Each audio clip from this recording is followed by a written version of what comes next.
What's up guys, if you want to see more content from me and exclusive content, head on over to my Patreon, link in the description, patreon.com/ToptonWrestling. I'm going to be doing exclusive content, giveaways, you'll find TNA videos, reaction videos, gaming videos of the TNA game, and other wrestling content there, so check it out. If you are to support it, it would really help me out during this time, so it would be really appreciated. Check it out, let's get into the video.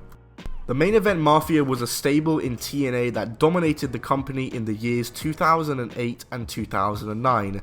The Main Event Mafia were a very divisive stable. Many people thought they were an amazing stable and a great concept, while others thought they were not so great and were taking opportunities from the other members of the TNA roster. It's Tom with Topton Wrestling, and today I'm going to be discussing whether the Main Event Mafia was good or bad and looking at their rise and fall. In this video, we are only talking about the original Main Event Mafia, not the two reunion groups that happened after it. But anyway, let's get right into it.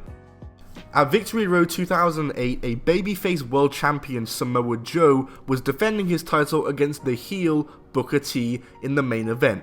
The match would end in a no contest after Samoa Joe went on a rampage attacking referees and attacking Booker T. After the match, Sting would come out to try and stop Joe from continuing his attack, which cued Joe to give Sting the finger and continue assaulting Booker T. Sting would then stop Joe by hitting him with the baseball bat, thus turning heel in the process. Following this, Sting would not appear in a wrestling or speaking role on Impact. He would spend episode after episode just chilling in the rafters, and the commentary began speculating that maybe Sting and Booker T had formed some sort of an alliance, and it was teased with segments such as the one on the July 31st episode where Samoa Joe and Booker T were brawling and a baseball bat was lowered from the rafters which Booker T used to attack Joe. At Hard Justice in August, Sting would attack AJ Styles, who was an ally of Samoa Joe, after AJ Styles defeated Kurt Angle in a last man standing match, who he had been feuding with for a couple months now. And on that same show, Samoa Joe would once again defeat Booker T to retain the world title. 2 weeks later, on the August 14th episode of Impact, Sting would finally explain his actions and tell the world why he attacked Samoa Joe and AJ Styles. Sting put it down to them not being respectful to veteran wrestlers, saying that Styles wasn't respectful to Angle and Samoa Joe wasn't respectful to Booker T when Joe continuously beat him up. At TNA September pay-per-view, Sting announced that he would be challenging Samoa Joe for the TNA World title. That same show, Samoa Joe defeated Christian and Kurt Angle to retain the title in a three-way match after interference from the returning Jeff Jarrett. And then at Bound for Glory 2008, Sting would defeat Samoa Joe to become TNA World Champion after Samoa Joe's on-screen friend Kevin Nash turned heel and struck Joe with the bat.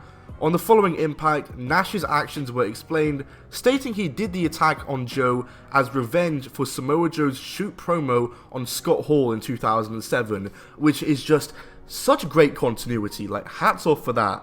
On the October 23rd edition of Impact, the Main Event Mafia was officially formed, with Kurt Angle, Kevin Nash, Sting, and Booker T, who would also introduce the TNA Legends Championship. Yeesh. And on the next episode of Impact, Scott Steiner would officially join the group after making his return to TNA and beating up Samoa Joe and AJ Styles. This group was made up of veterans who were tired of the way younger talent didn't show them respect, and all the members of the Main Event Mafia were former world champions either in WWE, TNA, or WCW. The TNA Frontline was formed, which were a stable made to combat the Main Event Mafia, an alliance of TNA wrestlers such as AJ Styles, Samoa Joe, Team 3D, Daniels, Rhino, and more. At the next pay-per-view Turning Point, Booker T defeated Christian Cage to retain the Legends title, and as per stipulation, Christian had to join the Main Event Mafia. However, on the next Impact episode, the Main Event Mafia beat up Christian and exiled him out the group as they found out he was returning to the WWE, which was legitimate. He was. Also at Turning Point, Kurt Angle defeated Abyss, Nash defeated Samoa Joe, and Sting defeated AJ Styles to retain the world title. So for this event, the Frontline was defeated. Then, at next pay-per-view Final Resolution in December, Kurt Angle defeated Rhino, and the Main Event Mafia of Booker T, Kevin Nash, Scott Steiner, and Sting defeated the front line of AJ, Team 3D, and Joe.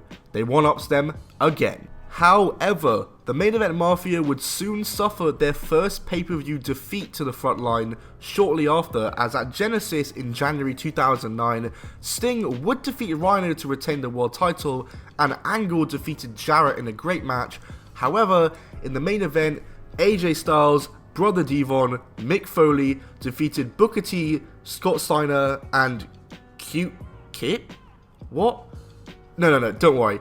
Cute Kip hadn't joined the Main Event Mafia, he just served as a one-night replacement for Nash, who had a staph infection. Tensions would begin to flare between members TNA World Title holder Sting and Main Event Mafia leader Kurt Angle, and against all odds, Sting retained his title on a four-way match between himself, Team 3D, and Angle, and tensions between him and Angle would continue until Destination X, when the two squared off one-on-one.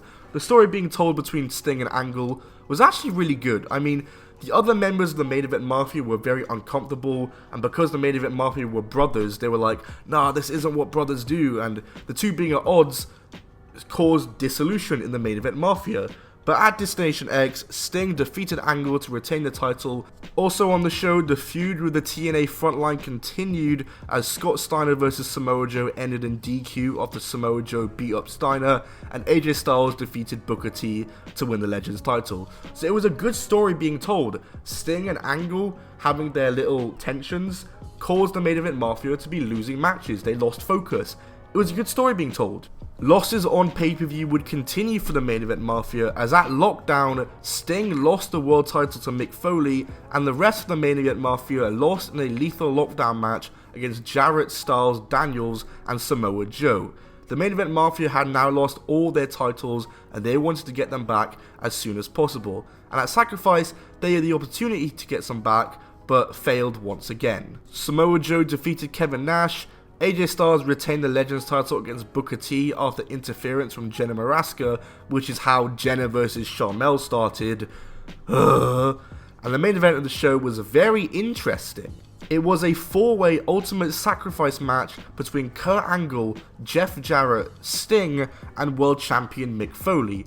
An Ultimate Sacrifice match is basically where everyone in the match has to put something on the line, and whoever gets pinned or submitted loses what they put up. So for this match, Jarrett put up his stake in the company, Sting put up his career, Foley put up the title, and Angle put up the leadership of the Main Event Mafia. By this point, Sting had effectively gone back to being babyface.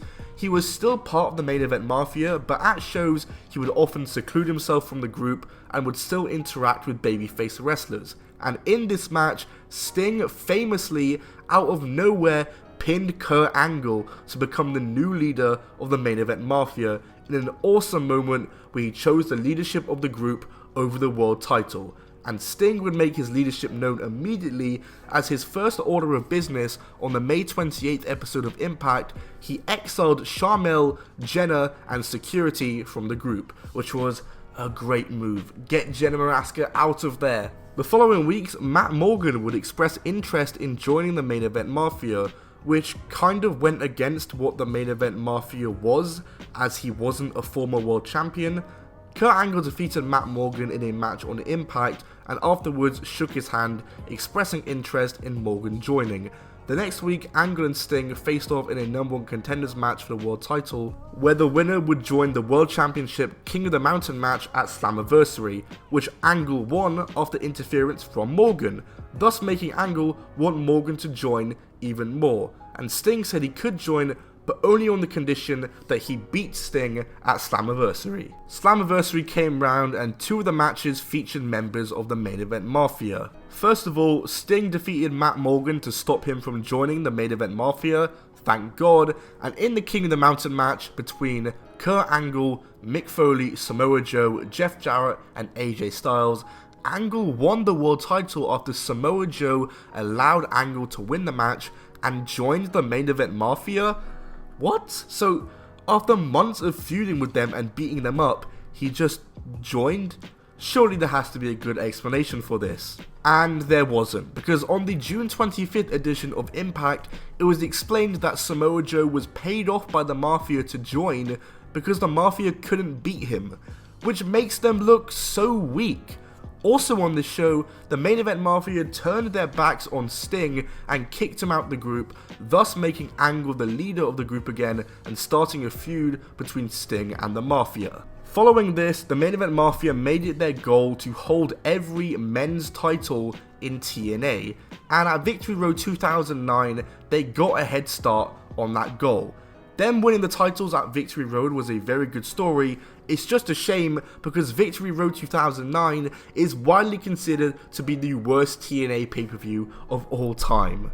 Booker T and Steiner won the tag titles from Beer Money in one of the worst matches of the show. Nash defeated Styles for the Legends title in a match that was one of the better ones on the show, but still not great. Samoa Joe defeated Sting in a disappointing match where his advisor was revealed as Taz, and Angle retained his title over Mick Foley in a match that was, again, not so great. So the Main Event Mafia were all champions except for Joe, holding all titles except the X Division title. And of course the Knockouts title, but that's pretty self-explanatory. But this is actually where it all started to go downhill for the Main Event Mafia. On the July 30th Impact, Nash lost the Legends title to Foley just 11 days after winning it, and the Main Event Mafia would form an alliance with the World Elite, which was the worst move because the World Elite were not a great stable. They were made up of Eric Young, the British Invasion, Kiyoshi, and Sheikh Abdul Bashir, all of which were not main event level talent. At Hard Justice, the Main Event Mafia would actually get back on track. They retained all the titles they already had, Nash regained the Legends title, and Samoa Joe won the X Division title, meaning they now officially held every title in TNA. But this didn't last very long. At the next pay-per-view No Surrender, Angle lost the world title to AJ Styles, thus getting rid of the most prestigious title in their group, and they'd start to lose their titles even more. But on October 1st, the Main Event Mafia and World Elite would explode, putting an end to their very, very short-lived alliance. The next week, Joe lost the X Division title to Amazing Red, and at Bound for Glory, World Elite leader Eric Young beat Nash for the Legends title, and the British Invasion of the World Elite defeated Steiner and Booker T to win the tag titles. So yeah, the World Elite dog walked the Main Event Mafia, and now they held no titles. After this, Booker T left the company, Angle admitted he had been wrong about the younger talent and turned face, Kevin Nash formed an alliance with Eric Young, and the Main Event Mafia was pretty much done. Overall, I thought the Main Event Mafia was a great concept for a stable. Just this prestigious group of heel veterans, all of which were former world champions, was a great idea. But the problem was that there were certain times where, the likes of Kevin Nash beating AJ Styles wasn't needed, and that is pretty much just putting your younger talent down under instead of Kevin Nash, which AJ Styles is a lot better than Kevin Nash. And in general, they had a very quick downfall. I don't think they were a stable for long enough. It was only just over a year that they were a stable for. They didn't hold all the titles for long enough. It literally lasted a month. And teaming with the World Elite was a very bad move. Overall, I think the Main Event Mafia could have been great. And I think they were good, but not great. But I still look back on it fondly. And I still think it was a great concept. And if it was done right, they could have been one of the great all-time stables. But overall, I still thought it was pretty good. Anyway guys, that's it for this video. So if you did enjoy, smack the like button. Let me know what video you want to see next. Follow me on Twitter at Top10Wrestling. My Instagram is at I'm Tom Bell. Check me out on Patreon, patreon.com/Top10Wrestling for more exclusive content. I'll see you all soon. Goodbye and keep on rolling.